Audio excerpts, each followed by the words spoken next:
A be official کے تمام ناظرین خوش آمدید۔ اگلی قسط میں آپ دیکھیں گے کہ نورا جلدی سے اپنے ساتھی کے ہمراہ دلاورے کے کمرے میں آتا ہے اور اسے دلاورے کو کہتا ہے کہ جلدی سے تیار ہو جاؤ، نمک حلال کرنے کا وقت آ گیا ہے اور یہ تمہیں دربار پر دور سے شکار کا اشارہ کر کے بتا دے گا اور تم نے کام تمام کر دینا ہے۔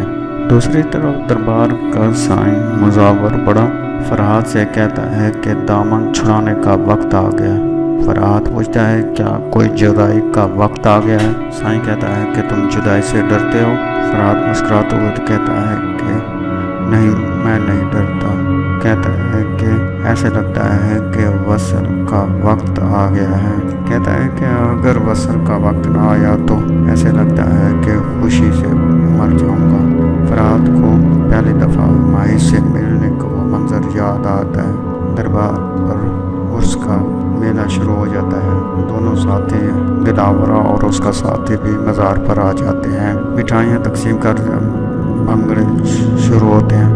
اتنے میں دلاورہ چاقو نکالتا ہے اور فرحات کے پیٹ میں گھونپ دیتا ہے۔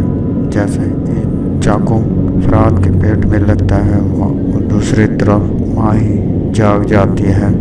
اس کے دل میں عجیب سی فیلنگ شروع ہو جاتی ہے، گھبراہٹ کے مارے سو نہیں پاتی۔ اب دیکھنا یہ ہے کہ کیا فرحات مر جائے گا یا بچ جائے گا۔ اور جب فرحات کے ساتھی اور دوست دلاورے کو پتہ لگے گا کہ میں نے کس کو مارا ہے، جو اس کی وجہ سے پہلے بہت پریشان تھا، بے چین تھا، بے سکون تھا، جب اسے پتہ لگے گا کہ میں نے اپنے ہی جگری یار فرحات کو قتل کیا ہے تو وہ کیا کرے گا؟